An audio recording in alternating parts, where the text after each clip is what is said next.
Assalamualaikum warahmatullahi wabarakatuh. Alhamdulillahi rabbil alamin. Wassalatu wassalamu ala ashrafil anbiya'i wal mursalin Nabiina Muhammadin wa ala alihi wa sahbihi ajma'in. Qala Allah ta'ala fi kitabihil karim, ya ayyuhalladzina amanu taqullaha haqqa tuqatih wa la tamutunna illa wa antum muslimun. Ma'asyiral muslimin wal muslimat, a'azakumullah. Di hari yang cerah dan sejuk ini, kita kembali dipertemukan oleh Allah Subhanahu wa ta'ala dalam rangka berbagi faidah, mengangkat tema sirah nabawiyah. Pada hari ini kita akan melanjutkan topik dari sirah nabawiyah mengenai tasyri'ul jihad, pensyariatan jihad. Namun kata jihad ini jangan sampai membuat kita alergi, sensitif, namun juga jangan sampai membuat pemahaman kita melampaui batas. Ada porsinya tersendiri, ada aturan main mengenai jihad di dalam agama Islam. Sebagaimana syariat Islam yang lain, sholat, puasa, haji, umroh, zakat, dan lain sebagainya, jihad juga memiliki aturan-aturan yang harus diperhatikan oleh setiap muslim.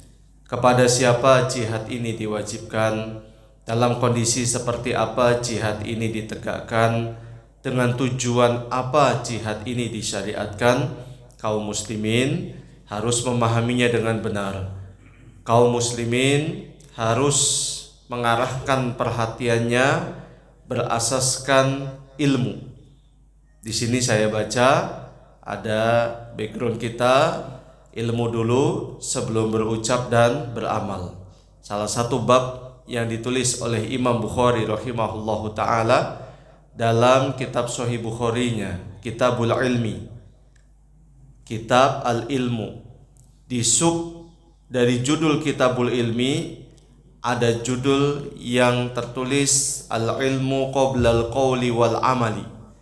Ilmu dulu sebelum berucap dan berbuat. Karena memang agama kita ini landasannya adalah ilmu.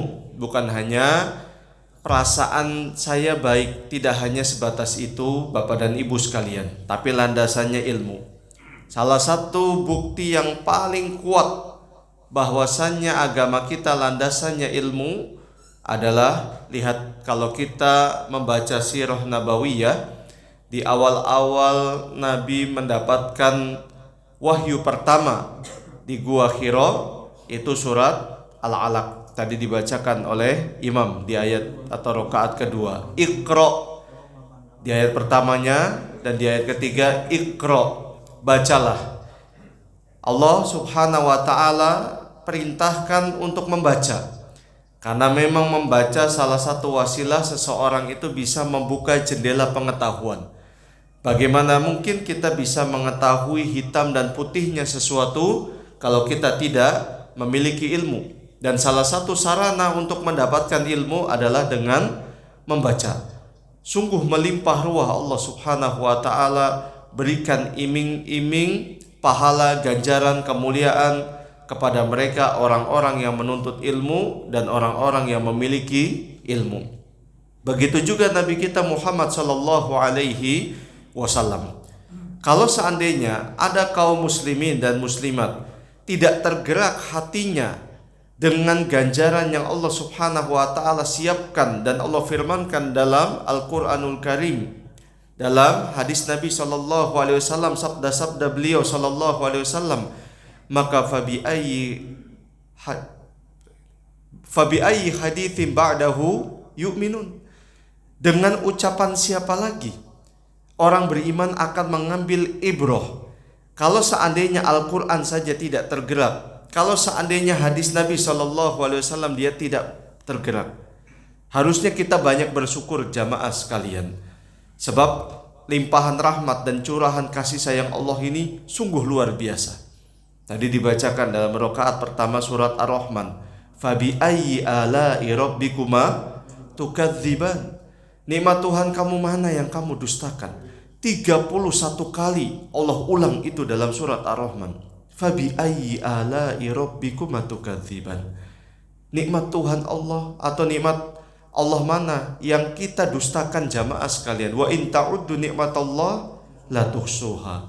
Jika kalian menghitung nikmat Allah, maka kalian tidak akan pernah bisa menghitung. Mumpung detak jantung masih dalam dada, mumpung kita masih bisa merasakan segarnya udara, terbitnya matahari, tenggelamnya matahari, mari kita manfaatkan jamaah sekalian. Mudah-mudahan masjid ini dan pertemuan ini salah satu wasilah, bahkan bagus sekali judulnya, portal. Portal kan semacam gang pertama, tempat pertama kalau kita ingin memasuki satu daerah, maka kita melewati sebuah tanda pertama, biasanya portal. Mudah-mudahan rumah Allah Subhanahu wa taala ini menjadi wadah untuk kita bisa menebarkan kebaikan. Amin ya rabbal alamin. Kita lanjut jamaah sekalian yang berbahagia. Syariat jihad. Kita tidak membahas jihad dari aspek fikih, tidak, karena bukan tempatnya. Ada tempatnya tersendiri. Kita hanya mengulas jihad dari historis, dari sejarah. Kenapa jihad disyariatkan dan kapan jihad disyariatkan? Secara umum, Bapak Ibu sekalian rahimakumullah, yang saya dapatkan dan saya pilih salah satu saja karena memang bertebaran di sana aneka ragam pembahasan para ulama ahli sejarah mengenai kapan disyariatkannya jihad. Paling tidak mereka berbeda pendapat, namun sepakat dalam satu hal, bahwasanya jihad disyariatkan setelah Rasulullah SAW hijrah ke kota Madinah. Ini sepakat, tak ada satupun yang berselisih pendapat. Sebab di masa periode Mekah tidak ada syariat jihad. Kaum muslimin keadaannya masih lemah, jumlahnya masih sedikit. Tidak mungkin melawan orang-orang Quraisy khususnya dengan cara jihad. Kemudian disyariatkan pada masa periode Madinah, karena pada saat itu kekuatan kaum muslimin sudah memungkinkan untuk bisa mengkanter, untuk bisa menghadang serangan-serangan orang-orang yang tidak suka dengan Islam dan kaum muslimin. Lalu perbedaan pendapat paling tidak meruncing kepada dua pendapat. Di antaranya ada yang berpendapat syariat jihad terjadi pada tahun pertama Hijriah. Ini menurut pendapat pertama. Menurut pendapat kedua, syariat jihad terjadi pada tahun 2 Hijriah. Jadi hanya beda 1 tahun. Allahu a'lam bishawab. Jadi kita bisa menyimpulkan, pertama, kesepakatan para ulama jihad disyariatkan setelah Nabi SAW hijrah. Ini sepakat. Adapun perbedaan pendapatnya pada kepastian tahun berapa. Bedakan antara tahun kenabian dengan tahun hijriah. Bedakan. Tahun kenabian berarti maksudnya adalah Nabi diangkat menjadi Rasulullah SAW sebelum beliau hijrah. Ini tahun kenabian. Sedangkan tahun hijriah berarti Nabi telah melaksanakan hijrah. Lalu kalau kita kumpulkan seluruh peperangan yang dipimpin oleh Rasulullah SAW maupun yang tidak dipimpin oleh beliau SAW, kita bagi menjadi dua.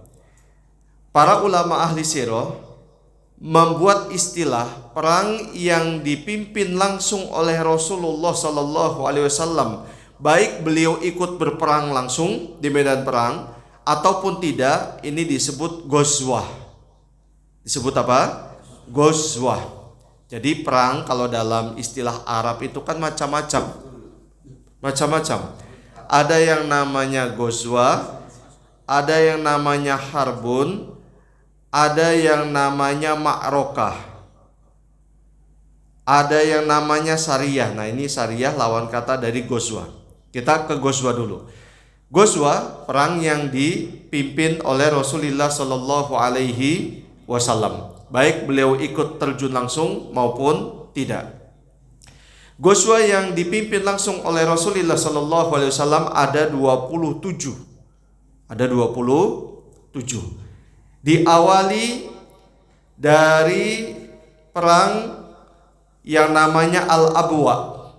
Jadi Al-Abwa ini perang pertama atau Ghazwa pertama yang dipimpin oleh Rasulullah Shallallahu Alaihi Wasallam tahun 2 Hijriah. Sedangkan Ghazwa terakhir yang dipimpin oleh Rasulullah Shallallahu Alaihi Wasallam adalah Ghazwa atau perang Tabuk yang terjadi pada tahun ke-9 Hijriah. Dari tahun 2 sampai tahun 9, kurun waktu hampir kurang lebih 7 tahun ya. 7 tahun, totalnya ada 27 Ghazwa perang yang diikuti oleh baginda Nabi Shallallahu Alaihi Wasallam. Sedangkan sisanya yang tidak diikuti oleh Nabi namanya Sariyah. Diambil dari kata sir, sembunyi. Sariyah adalah beberapa pasukan para sahabat, umumnya paling banyak maksimal hanya 400 orang.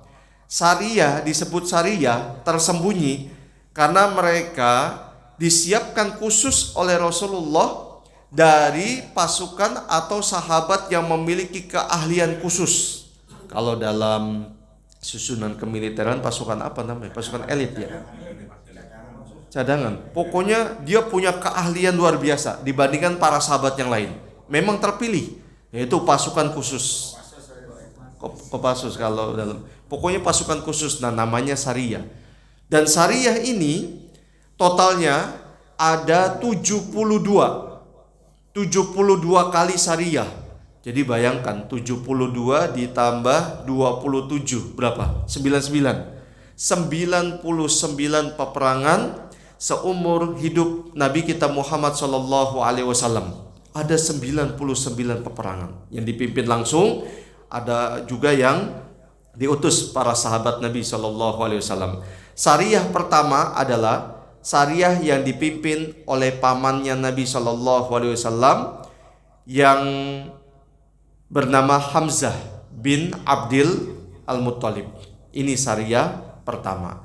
Allahu a'lam bishawab. Ini sedikit tambahan dari saya seputar jihad. Sekarang kita masuk di poin yang utama. Qala al-muallifu hafizahullahu ta'ala. Penulis buku ini berkata, syariat jihad di jalan Allah melalui beberapa tahapan. Ada beberapa tahapan sampai jihad itu disyariatkan, diwajibkan oleh Allah Subhanahu wa taala. Tahapan pertama, kata penulis di sini, al-kaffu was-sabru was-safhu. Pada awal mula Islam, orang-orang mukmin yang berdomisili di Mekah diperintahkan untuk sholat, menunaikan zakat, berdamai dan memaafkan orang-orang musyrik serta bersabar atas perilaku mereka. Ini tahapan pertama. Mereka hanya diperintahkan bersabar, menahan diri, memaafkan segala perbuatan orang-orang musyrik dengan berbagai macam siksaan yang mereka lakukan. Ammar bin Yasir, keluarganya Yasir, sampai Nabi melewati mereka sedang disiksa hanya mengatakan sabrun ala Yasir fa inna mau'idakumul jannatu. Wahai Yasir dan keluarganya, sabarlah kalian. Sesungguhnya janji Allah untuk kalian itu surga. Yasir punya anak namanya Ammar. Punya ibu si Ammar ini namanya Sumayyah. Sumayyah dibunuh langsung oleh Abu Jahal. Wanita pertama yang syahid di dalam Islam ibunya Ammar ini, yaitu Sumayyah radhiyallahu taala anha. Jadi hanya diperintahkan untuk bersabar karena mereka tuh banyak yang lemah. tidak punya kekuatan, tidak punya pendukung orang-orang yang hebat, tidak bisa. Sabar. Allah Subhanahu wa taala perintahkan dalam surat An-Nisa ayat 77. Alam taro ilal ladzina qila lahum, tidakkah engkau memperhatikan orang-orang yang dikatakan kepada mereka, kuffu aidiyakum, tahanlah tanganmu. Maksudnya tahan dirimu untuk memerangi mereka, tahan. Wa aqimus shalah, laksanakan, dirikan solat. Allah hanya perintahkan dirikan solat. Wasta'inu bis sabri was solat. Mintalah pertolongan kepada Allah dengan cara sabar dan dirikan solat. Solat ini supaya bisa menjaga diri kita. Solat inilah yang akan mencegah kita dari perbuatan keji dan mungkar. Allah Subhanahu wa taala firmankan dalam surat Al-Ankabut ayat 45, wa aqimis shalah inna sholata tanha 'anil fahsya'i wal munkar. Solat ini yang akan membuat hati kita adem. Gejolak yang ada dalam jiwa kita bisa diredakan dengan cara solat. Solat ini yang kemudian membuat Nabi merasa bahagia dan senang. Nabi perintahkan kepada Bilal, arihna ya Bilal bisolah. Segarkan, sejukkan kami wahai Bilal dengan solat. Kumandangkan azan. Dan Nabi menjadikan solat, atau solat ini dijadikan oleh Allah dalam pandangan Nabi itu yang dipandang sedap atau dipandang elok, enak dilihat oleh Nabi alaihissalam. Waju'ilat liyas solatu qurrata aini. Allah menjadikan untukku solat itu sebagai penyejuk pandangan diriku. Subhanallah. Kalau ada orang yang ditanamkan dalam jiwa orang itu oleh Allah penyejuk hati dengan solat, maka bersyukurlah kepada Allah Subhanahu wa ta'ala. Sebab kenyataan yang ada, justru salah satu syariat Allah inilah yang banyak ditinggalkan oleh kaum muslimin. Betul tidak Pak? Banyak. Kalaupun ada yang melaksanakan solat, meskipun kita bersyukur alhamdulillah, namun perlu kita berikan catatan. Di antaranya adalah melalaikan waktunya. Fawailul lil musallin. Bukan orang solat yang celaka, tetapi karakter mereka yang membuat celaka diri mereka. Sebab Allah terangkan di ayat selanjutnya, alladzina hum an salatihim sahun. Mereka melalaikan dan mereka berbuat ria ketika solat. Bukan solatnya yang salah. Kalau kita ingin mewujudkan surat Al-Ankabut ayat 45, bukan hanya sekedar takbiratul ihram, kita tutup dengan salam, tidak. Di solat itu kan ada puja-puji kepada Allah, betul tidak? Karena solat bukan hanya sebuah gerakan dengan anggota badan, tapi ada ucapan-ucapan. Allahu Akbar, ada puja-puji kepada Allah, ada tahmid di dalamnya, ada tasbih, ada tahlil dan lain sebagainya. Kalau seandainya orang yang melaksanakan sholat ini penuh dengan kekhusyuan, dia renungi setiap gerakan dan bacaan yang dia lakukan, keluar sholat imannya akan bertambah dengan izin Allah Subhanahu wa ta'ala. Dan dia akan bisa mewujudkan surat Al-Ankabut ayat 45 tadi, inna sholata tanha anil fahsya iwal munkar.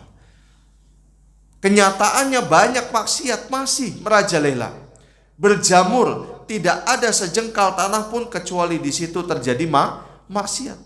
Karena bisa jadi pola kita terhadap sholat yang kita laksanakan tidak sesuai dengan apa yang diinginkan oleh Allah Subhanahu wa ta'ala. Sholat takbiratul ihram, tapi pikirannya gentayangan di sana sini. Fisik jasadnya memang di rumah Allah, satu saf dengan saudara-saudaranya, tapi pikirannya melanglang buana ke sana kemari.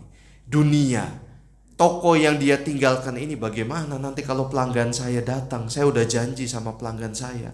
Saya tinggalkan toko saya padahal mereka sedang menunggu. Gimana nanti kalau mereka menunggu kelamaan, akan beralih kepada toko yang lain? Subhanallah, innalillahi wa inna ilaihi roji'un. Ini kenyataan jamaah sekalian.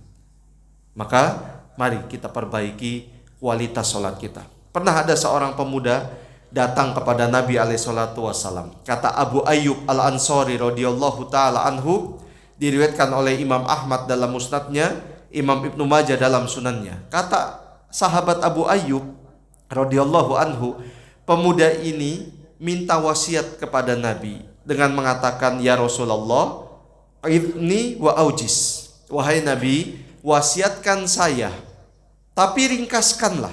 Dalam riwayat lain, alimni wa aujis, ajarkan saya tapi ringkaskanlah. Wasiat pertama yang disampaikan oleh Nabi apa? Idza qumta fi salatika fasolli salata muwaddi'in. Jika kamu hendak melaksanakan solat, jadikan solat ini seolah-olah solat terakhir kamu akan meninggalkan dunia. Orang kalau tahu dia akan meninggalkan dunia, dia akan memperkuat hubungan dirinya kepada Allah. Dia akan mempersiapkan dengan baik bekal yang akan dia bawa menyongsong kematian. Di antaranya adalah solat. Jadikan itu dalam setiap relung kehidupan sampai nanti betul-betul ajal menjemput kita. Sahabat Abu Musa al-Asy'ari yang diriwayatkan oleh Imam Al-Baihaqi dalam kitabnya Syu'abul Iman, saat Abu Musa al-Asy'ari radhiyallahu anhu hendak menjelang wafatnya, justru dia memperkuat ibadahnya kepada Allah. Dia meningkatkan ibadahnya kepada Allah, membuat orang sekelilingnya ini merasa kasihan, sampai menasihatinya, wahai Abu Musa, kasihanilah dirimu, sudah kepayahan seperti itu.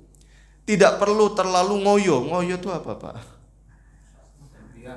Berlebihan, memaksa.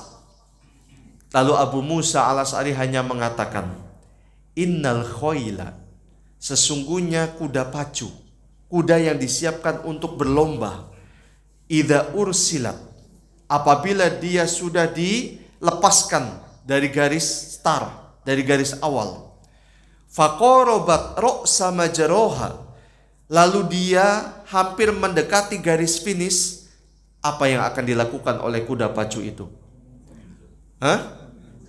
Semakin kencang. Kata Abu Musa, fa akhrajat ma indah, kuda itu akan mengeluarkan semua kemampuannya untuk bisa melewati garis finish, untuk bisa mengalahkan para kompetitor lainnya, kuda-kuda yang lainnya. Kata Abu Musa, wa ma baqiya li aqrab min dzalika, sedangkan ajalku lebih dekat daripada kuda itu dengan garis finish. Maka inilah yang aku persiapkan. Allahu Akbar. Ini Pak, figur yang layak kita jadikan contoh, figur yang layak kita adopsi. Bagaimana semangat mereka lalu kita terapkan dalam kehidupan. Kita jadikan nama-nama mereka, kita jadikan sosok mereka dengan keutamaan, dengan kehebatan yang luar biasa beribadah kepada Allah di hadapan kita. Jadi kita berjalan melihat mereka. Kalau masalah dunia jangan lihat ke atas, lihat ke bawah, supaya kita selalu bersyukur kepada Allah. Unzuru ila man asfala minkum, kata Nabi alaihi salatu wasallam. Wala tanzuru ila man fawqakum. Jangan kamu selalu melihat orang yang di atas kamu, masalah dunia, jangan. Gak akan pernah bersyukur kita kalau seperti itu. Tapi lihatlah orang yang paling bawah. Kiranya masih ada orang yang paling menderita selain kita. Coba tengok. Barangkali ada di balik satu gedung orang yang sedang merintih kesakitan menahan perutnya karena lantaran sehari belum pernah atau belum mendapatkan satu butir nasi, satu tetes air. Alhamdulillah ketika kita bisa masih merasakan segarnya air, lezatnya makanan, bersyukur kepada Allah Subhanahu wa taala. La in syakartum la azidannakum. Kalau engkau bersyukur, aku akan tambahkan nikmatku. Tambahan nikmat tidak melulu uang. Tambahan nikmat bisa jadi kesehatan yang prima.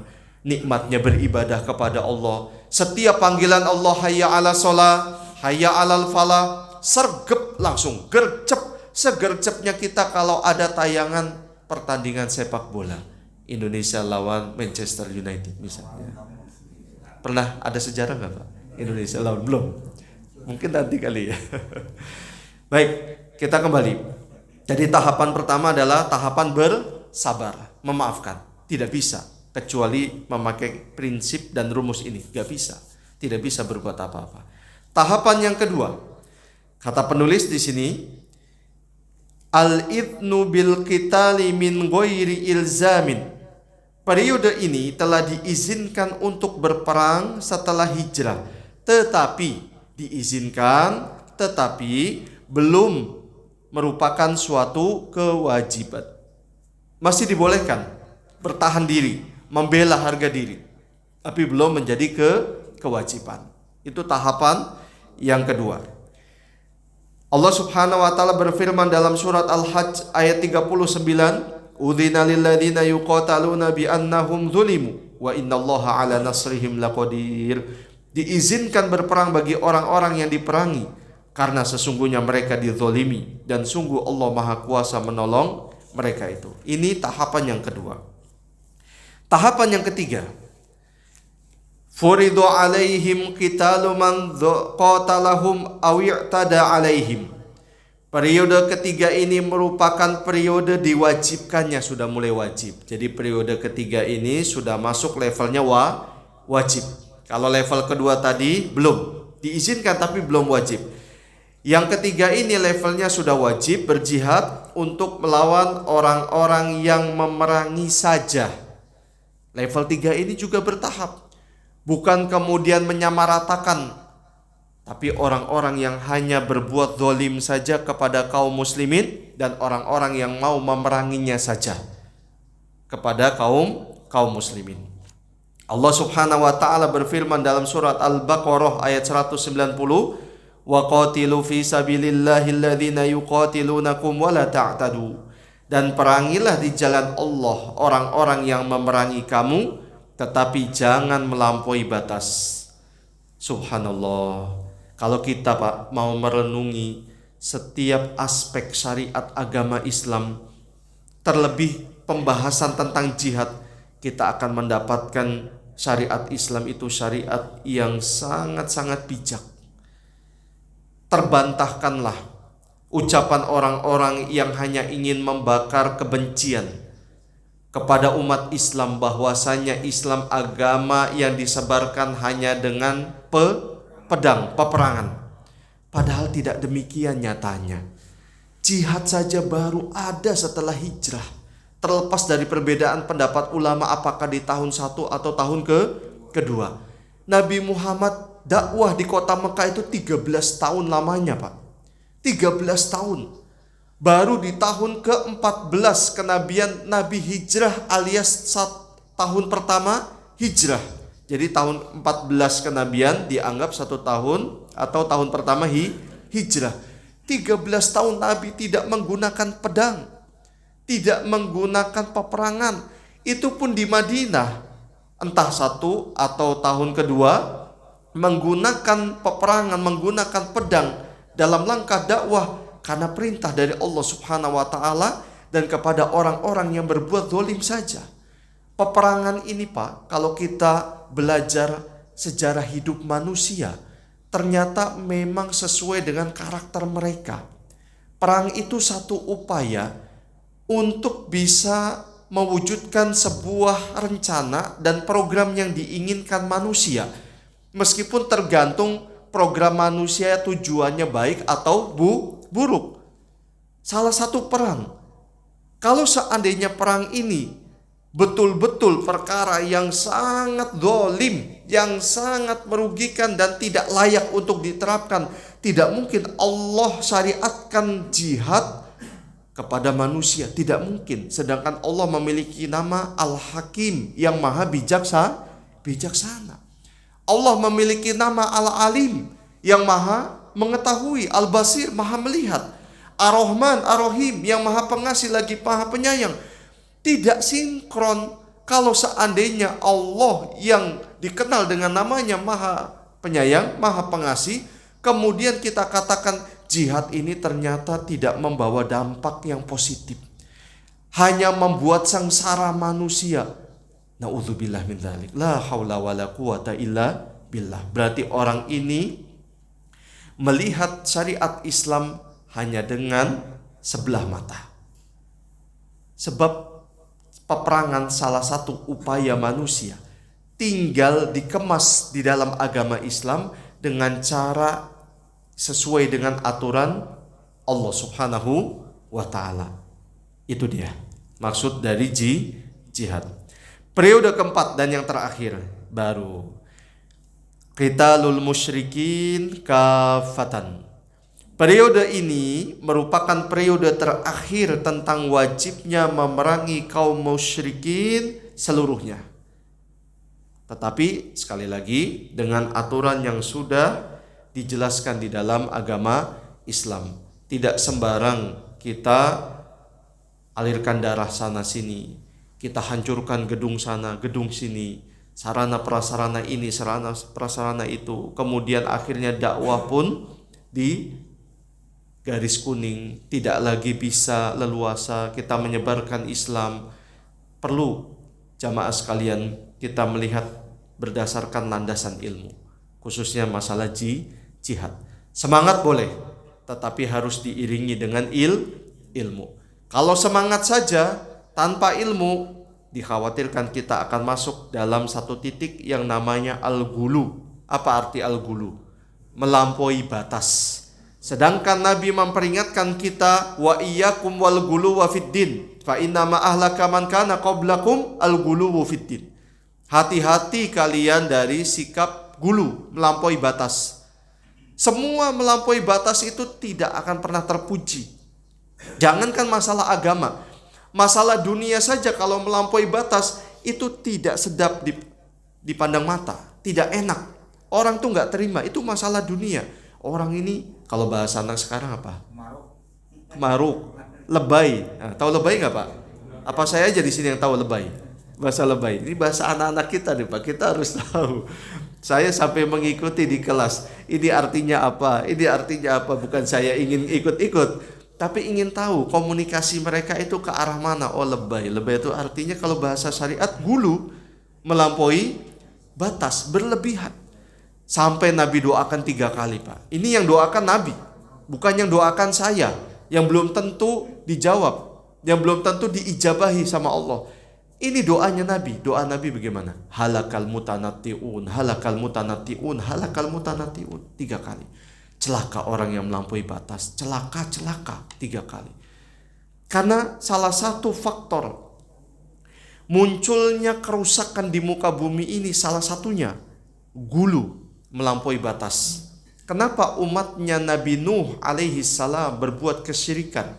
Padahal sebelum umatnya Nabi Nuh hampir 10 kurun. Kurun itu kalau bahasa sekarang 1 abad. 1 abad berapa ratus tahun? 100. 100 kali 10 berapa? 1000 ya? 1000 generasi. Dari sejak zaman Nabi Adam sampai pas Nabi Nuh, mereka dalam keadaan mentauhidkan Allah subhanahu wa ta'ala. Pas di zamannya Nabi Nuh alaihissalam, akhirnya terjadi perombakan besar-besaran peradaban Islam yang sungguh luar biasa, muncul kesyirikan. Diawali gulu, diawali melampaui batas.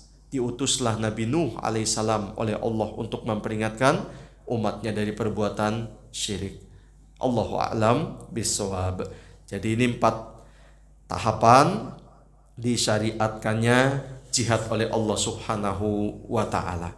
Terakhir, pelajaran penting yang bisa kita ambil dari poin ini atau pembahasan jihad. Yang pertama, jihad disyariatkan pada waktu yang tepat karena ketika mereka berada di Mekah, orang-orang musyrik jumlahnya lebih banyak.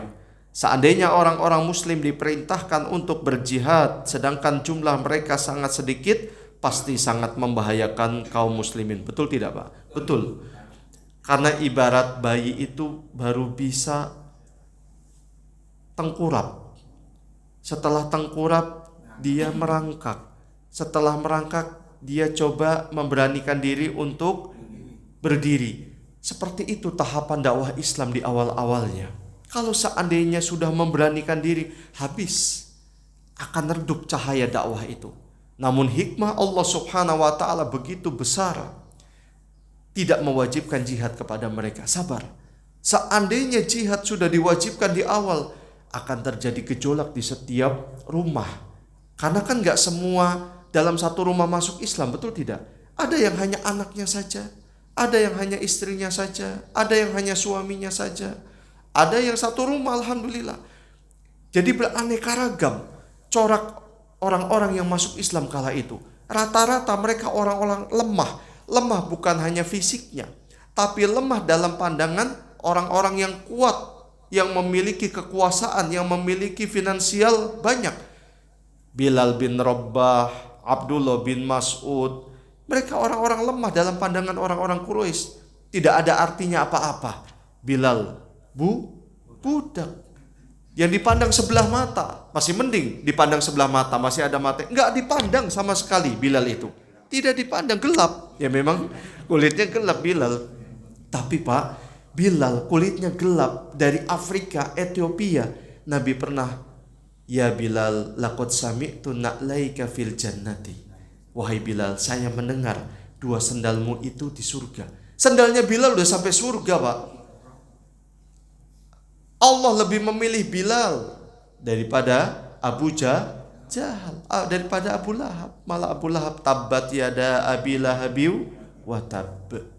Bilal dengan segala kekurangannya kata orang, tapi dalam pandangan Allah Bilal itu mulia.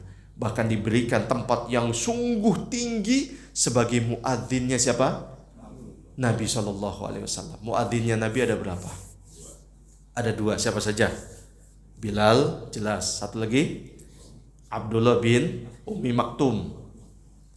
Abdullah bin Ummi Maktum kalau subuh beliau adzan di waktu subuh fajar sodik, waktu subuh sesungguhnya. Kalau Bilal fajar kadzib di sebelumnya, anggaplah setengah jam. Kalau sekarang kan subuh jam 4.38 ya, kurang lebih. Ya hampir setengah jam, jam 4 itu biasanya Bilal mengumandangkan adzan. Seperti itu. Dan itu selalu dilaksanakan oleh Nabi SAW. Diperintahkan Abdullah bin Ummi Maktum dan juga Bilal. Ada juga muadzin Nabi SAW di kota Mekah, di Masjidil Haram, namanya Abu Mahdurah. Abu Mahdurah. Ada juga muadzin Nabi yang ditempatkan di Masjid Quba, namanya Sa'ad bin Qarab. Jadi ada 4 muadzin Nabi SAW. Sedangkan muadzin Nabi yang ada di kota Mekah, Masjidil Haram, ini yang dipilih oleh Imam Syafi'i rahimahullahu ta'ala, lafadznya. Sebab kata beliau, lafadz terakhir ini yang diajarkan oleh Nabi. Yang namanya lafadz terakhir berarti ada tambahan ilmu. Ketika kita mengumandangkan adzan, contohnya misalnya pada saat kalimat syahadatain, asyhadu an la ilaha illallah, biasanya berapa kali? 2 kali. Kalau lafadz berdasarkan sahabat Abu Mahdhurah ini 4 kali. Jadi yang kedua awalnya pelan, asyhadu an la ilaha illallah, asyhadu an la ilaha illallah. Baru yang ketiganya yang biasa, asyhadu an la ilaha illallah. Jadi ada 4 kali. Ini yang dipilih oleh Imam Syafi'i rahimahullahu ta'ala. Kita praktekkan? Wah, nanti dulu. Harus edukasi. Nanti masyarakat di sini bingung, aduh di Masjid Al-Amin unik, dikit-dikit berubah. Jangan. Kita butuh sikap yang bijak jamaah sekalian. Harus ada edukasi, harus ada sosialisasi kepada masyarakat. Pelajaran penting yang kedua, peperangan ini berbeda dengan peperangan yang digencarkan oleh orang-orang yang hanya ingin memenuhi hasrat duniawi karena ingin menjadi pahlawan dan mendapatkan kedudukan yang tinggi. Betul, banyak sekali tujuannya seperti itu. Namun dalam Islam tidak. Sedangkan jihad dalam Islam tujuannya untuk mewujudkan keadilan, menegakkan kebenaran sehingga benar-benar Islam menjadi rahmat untuk sekalian alam. Sampai Nabi setiap kali mengantarkan pasukannya ke medan perang, beliau berwasiat, ukzu bismillah, berperanglah kalian dengan nama Allah. Qatilu man kafara billah, perangi orang-orang yang kufur kepada Allah. Ukzu wala taqlu wala taqdiru, berperanglah kalian, jangan melampaui batas. Jangan membunuh anak-anak kecil, jangan membunuh wanita, jangan membunuh orang tua renta, jangan membunuh orang-orang yang sedang beribadah di rumah ibadah mereka. Allahu Akbar. Islam, Pak. Jadi jihad juga ada aturannya. Sampai prasarana tidak diizinkan oleh Nabi. Tumbuh-tumbuhan pun tidak diizinkan untuk dirusak, ditebang kalau tidak ada keperluannya. Pernah Nabi terpaksa menebang beberapa pepohonan pada tahun ke-8 Hijriah yang namanya Perang Hunain. Setelah Fatu Mekah, Nabi ke kota Taif untuk mengislamkan. Terjadi peperangan di kota Hunain atau di lembah Hunain. Di babak pertama, kaum muslimin berhasil dipukul mundur, kocar-kacir. Tetapi di babak kedua dengan izin Allah Subhanahu wa taala berkumpul kembali, bersatu kembali, bersemangat kembali. Begitu dahsyat, kemana-mana senjata dipukul mundur, ganti pasukan lawan, memaksa mereka masuk ke benteng mereka. Dan benteng Taif itu termasuk benteng yang kuat. Hampir 15 hari tidak bisa mereka itu dipaksa keluar. Udah bentengnya kuat, 15 hari terpaksa Nabi SAW memerintahkan untuk mengumpulkan ranting-ranting yang kering dan menambah yang lain, kemudian dijemur sampai kering, meletakkan di pinggir-pinggir benteng, lalu dibakarkan, asapnya masuk. Jadi mereka tuh tersedak betul bahasanya, tersedak dengan asap, baru setelah itu menyerah. Ini kalau terpaksa sekali, Pak. Kalau terpaksa, kalau enggak tidak dibolehkan. Inilah jihad dalam Islam.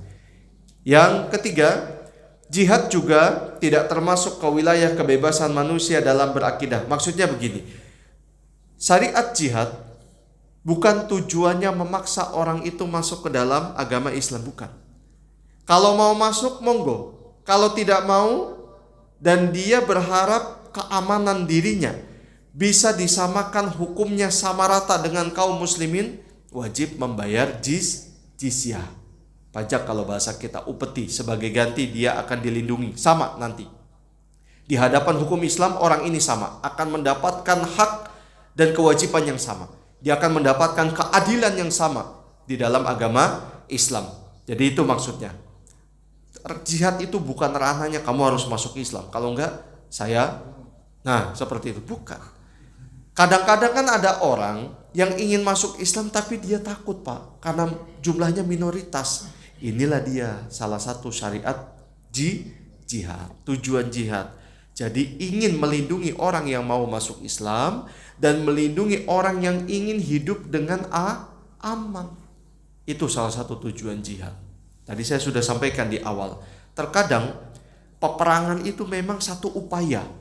Sebagaimana contoh sederhana kalau kita melihat sebuah pelanggaran yang dilakukan oleh anak-anak kita, kan tanggung jawab atau hukuman yang kita berikan bermacam-macam, berlevel-level, tergantung dari pelanggaran yang dilakukan oleh anak kita. Anak kita dewasa, sudah paham ini nggak boleh, tapi masih dilakukan dan itu pelanggaran yang kesekian kalinya sudah kita peringatkan. Tentu tanggung jawab yang kita berikan terakhir kali ini atau yang kesekian kali ini berbeda daripada sebelumnya, betul tidak? Sebelumnya mungkin akan dikurangi uang jajannya yang biasanya 30.000 hanya 20.000 misalnya. Atau dia misalnya punya kendaraan motor, maka seminggu tidak boleh menggunakan motor. Jadi demikian, Pak. Mari kita melihat, mari kita renungi dan kita pelajari. Semua syariat Allah itu pasti baik. Meskipun terkadang agak ada unsur kengerian. Jihad itu yang namanya perang kan antara hidup dan mati. Tapi Allah Subhanahu wa taala tahu mana yang baik. Ala ya'lamu man khalaqa wa huwa latiful khabir. Yang terakhir, ketika kita melihat periode-periode pensyariatan jihad, jelaslah bahwa Islam bukan disebarkan dengan pedang. Nah, ini dia jawabannya jamaah sekalian. Rasulullah SAW selama 14 tahun sebelum disyariatkannya jihad menyeru kepada Allah dengan hujah. Hujah itu dalil kalau bahasa kita, dengan ayat Al-Quranul Karim. Dan mau'idhah hasanah, juga dengan nasihat yang baik. Nah, sepertinya penulis buku ini memilih syariat jihad itu tahun ke-2 Hijriah. Karena di sini tertulis selama 14 tahun sebelum disyariatkannya jihad. Berarti penulis di sini memilih syariat jihad itu terjadi pada tahun 2 Hijriah.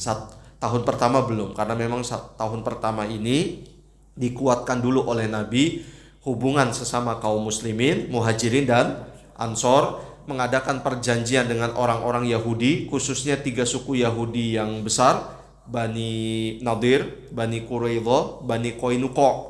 Ini dia 3 suku kabilah Yahudi yang bisa dikatakan terkuat dan disegani. Jadi Nabi mengikat perjanjian agar hidup berdamai di kota Madinah. Baru tahun berikutnya jihad. Ini yang dipilih oleh penulis. Allahu a'lam bishawab. Kalau ada tambahan saya persilahkan.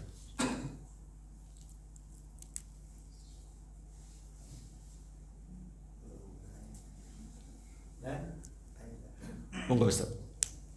Tadi kan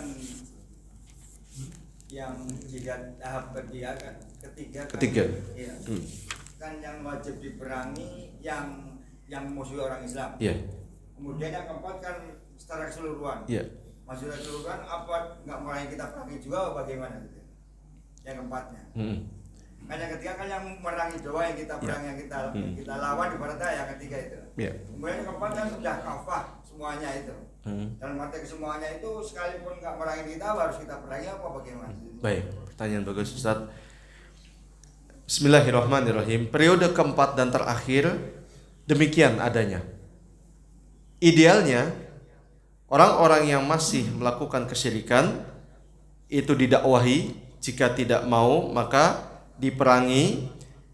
Kalau mereka mau masuk Islam alhamdulillah, kalau mereka masih tetap tidak mau, tadi dia wajib membayar upeti sebagai ganti, akan dilindungi keselamatan dan kehormatannya.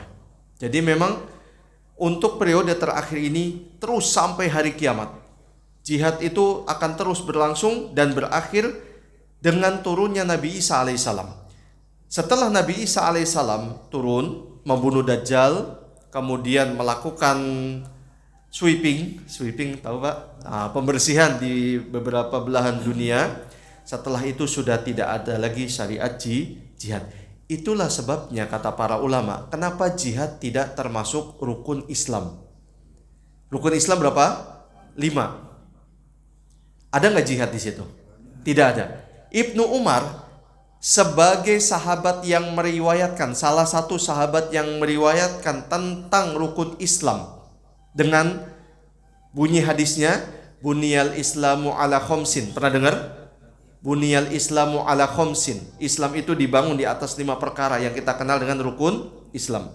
Syahadat, sholat, puasa, haji, dan zakat. 5. Ibnu Umar ditanya, al-jihad, bagaimana dengan jihad?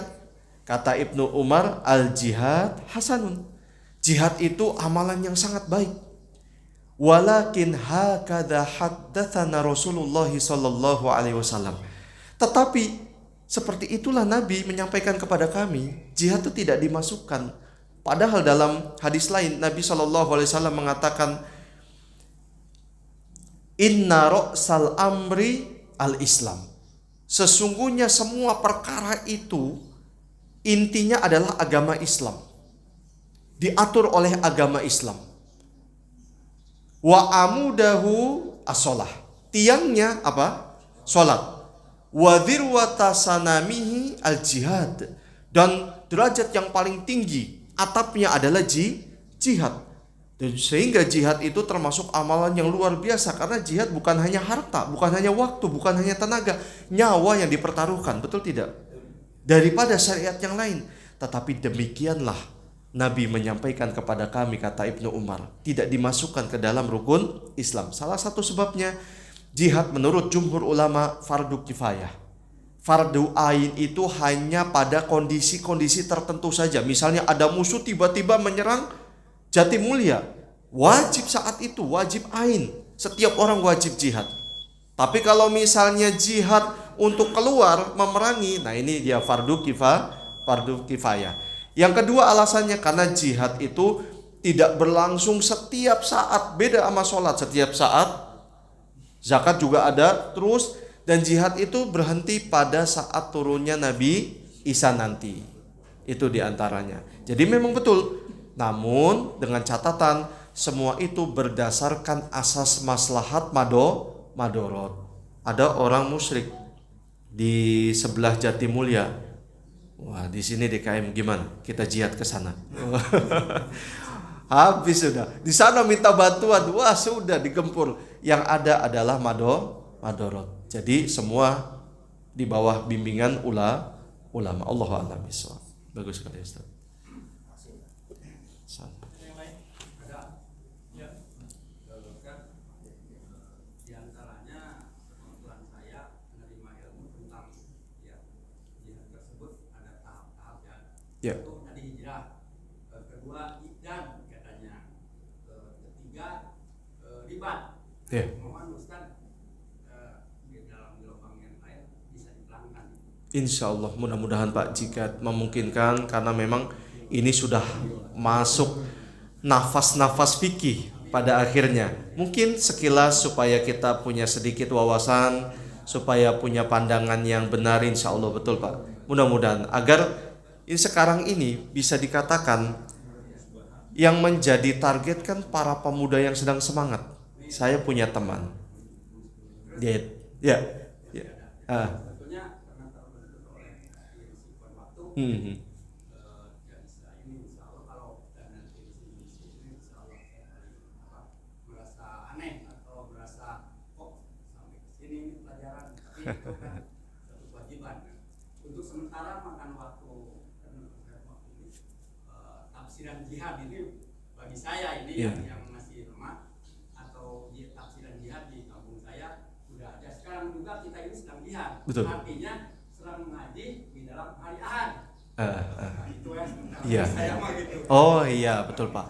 Jihad ketika kita melihat dari definisi bahasanya betul, karena jihad artinya adalah badlul wus'i, mencurahkan tenaga. Betul Pak, betul. Dengan jihad itu kan bisa menyelesaikan semua permasalahan tentang daulah kan.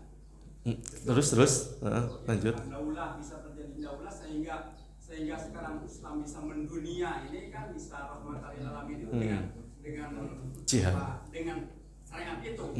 Sehingga Allah kok kenapa mengutus para nabi, para rasul yang jumlahnya rasul katanya 313 atau nabi 124 ribu dari sejak Nabi Adam sampai terakhir Nabi Muhammad yang paling akhir.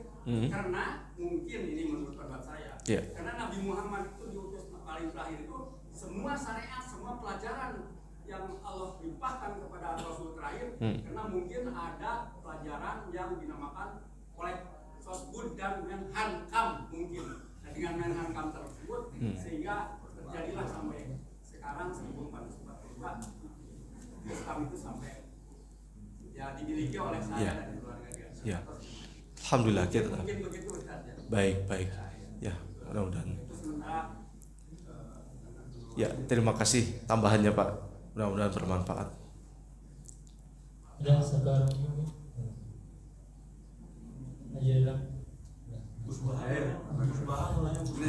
Iya.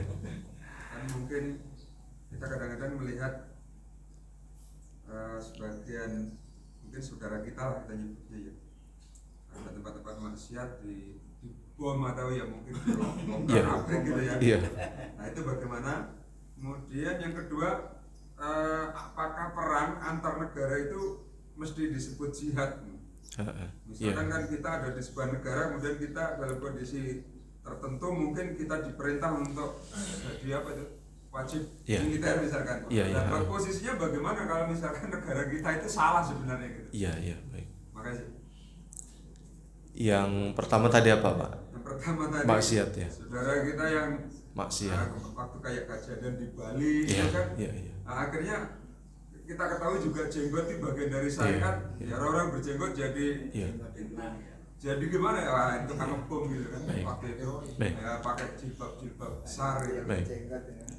Ini gimana Pak? Bismillahirrahmanirrahim. Kebenaran tidak bisa dilihat dari zahir. Kebenaran hanya bisa dilihat dari sejauh mana orang itu berpijak pada aturan agama Islam atau tidak. I'rifil haqqo ta'rif ahlahu. Ketahuilah kebenaran, engkau akan tahu siapa orang yang berada di atas kebenaran itu. Mengetahui ini berarti kita berbicara lagi-lagi tentang ilmu. Ilmu inilah yang akan bisa membimbing dan akan menghantarkan kita pada hakikat sesuatu. Oh, ternyata ini kemungkaran, betul kemungkaran. Ternyata ini adalah ma'ruf, kemakrufan, kebaikan, maka kita sampaikan ini kemungkaran, ini kemakrufan. Yang kalau kita kenal dengan amar ma'ruf nahi munkar. Sekali lagi saya mengajak kepada jamaah sekalian, mari saya sendiri pribadi kita harus berhati-hati dalam menyikapi fenomena yang terjadi. Semangat harus ada, karena semangat ini salah satu modal yang harus dimiliki dalam kita beraktivitas, khususnya beribadah kepada Allah. Kalau nggak ada semangat, ya tidak akan pernah sempurna ibadah yang kita lakukan. Namun semangat harus diiringi dengan ilmu. Sungguh mulia orang yang berilmu. Sampai Imam Syafi'i mengatakan, Ra'aitul ilma sahibuhu karimun wa in waladathu abaun li'amu. Aku melihat orang yang berilmu ini orang yang mulia, meskipun dia terlahir dalam keadaan hina atau dari keluarga hina. Kehinaan tidak akan bisa menguasai kemuliaan karena ilmunya. Betapa banyak para ulama dulu, jamaah sekalian, mereka rata-rata orang tuanya berasal dari budak. Dari budak banyak sekali. Imam Bukhari saja, kakeknya itu, Imam Bukhari bukan dari Arab. Imam Bukhari berasal dari Persia. Orang yang suka menyembah api, majusi. Kemudian masuk Islam, kakeknya Al-Mughirah. Dari situ lalu sampailah Imam Bukhari. Kakeknya Imam Bukhari yang kesekian, Bardisbah, itulah dia yang berasal dari Persia. Kan namanya Imam Bukhari siapa? Muhammad bin Ismail bin Ibrahim bin Al-Mughirah bin Bardisbah. Nah, Bardisbah ini orang Persia. Al-Mughirah masuk Islam, sampailah kepada Imam Bukhari. Jadi ketika kita menyikapi apa yang dilakukan oleh saudara kita, zahirnya sesuai mungkin dengan apa yang disunahkan Nabi SAW. Tetapi ini tidak menjadikan tolak ukur pasti semuanya itu sesuai dengan ajaran Islam. Sebagaimana dalam sebuah ungkapan, kullun yadda'i waslan bilaila wa laila la tuqiru lahum bidzaka. Semua pemuda mengaku bahwa dia adalah calon suaminya Laila, tapi Laila tidak pernah mengakui pemuda-pemuda itu. Orang silakan saja bebas mengakui ini ajaran Islam, tetapi kita harus melihat rumusnya Islam betul enggak mengakui apa yang mereka lakukan. Kalau kita melihat dan disampaikan oleh para ulama dalam berbagai fatwa mereka, tidaklah demikian. Cara-cara Islam dalam berdakwah sampai kemudian levelnya tinggi yaitu jihad, ini punya aturan main. Salah satu keutamaan kita belajar sirah, kita bisa mengetahui tahapan-tahapan itu. Sampai menunggu 14 tahun lamanya atau 13 tahun lamanya. Dari dua pendapat ulama ini baru disyariatkannya jihad. Oleh karena itu, saya hanya mengajak jamaah sekalian, jangan terpesona dan jangan sampai kita kebingungan hanya lantaran karena fisik semata, penampilan. Namun lihatlah sejauh mana cara dia beragama Islam ini, cara dia berpikir, apakah sesuai dengan yang diajarkan oleh Nabi SAW ataupun tidak. Yang kedua, konflik. Langsung tegas saja, apa yang saya baca selama ini fatwa para ulama, keterangan mengenai yang terjadi khususnya di Indonesia itu sangat disayangkan, jauh daripada tuntunan agama. Saya tidak mengatakan jenis kerusakan dari salah satu sarana itu pasti bukan jihad, tidak mengatakan itu. Tapi caranya, cara sampai kemudian hancur ini, hancur itu. Cara inilah yang kita nilai prosesnya. Sedangkan mengenai kalau perang pasti imbasnya ada sesuatu yang akan hancur kan, seperti tadi di tahun 8 Hijriah perang Hunain, Nabi terpaksa untuk mengumpulkan ranting-ranting dan pohon-pohon yang masih tumbuh, terpaksa karena tidak memungkinkan lagi. Ini pengerusakan bukan? Pengerusakan, tapi ada caranya, ada ilmunya, tidak kemudian gebiah uyah Pak Ustaz.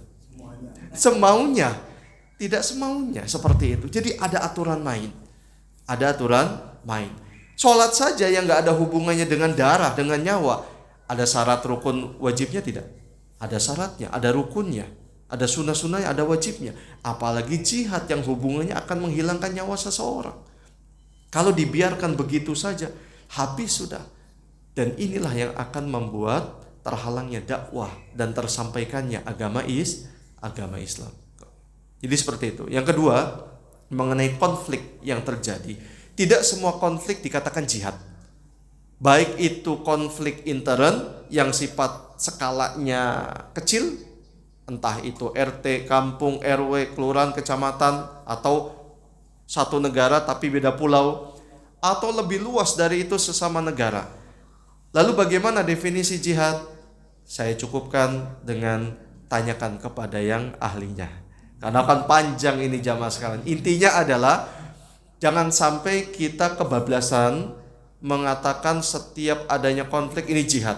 Tidak semua konflik itu jihad. Ada konflik yang memang konflik. Ini fitnah, namanya fitnah, harus diselesaikan. Bukan kategori jihad. Tanyakan kepada ahli ilmu. Allahu a'lam. Cukup, baik. Ditutup. Baik.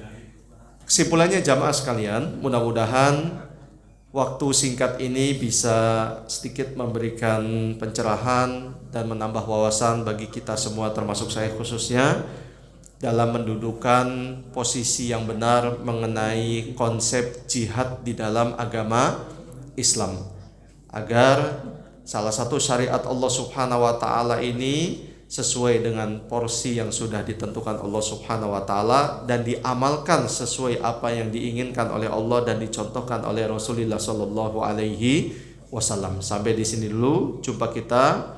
Wassallallahu wasallam ala nabiyina Muhammad wa ala alihi wa sahbihi ajma'in. Subhanakallahumma wa bihamdika asyhadu an la ilaha illa anta astaghfiruka wa atubu ilaik. Assalamualaikum warahmatullahi wabarakatuh.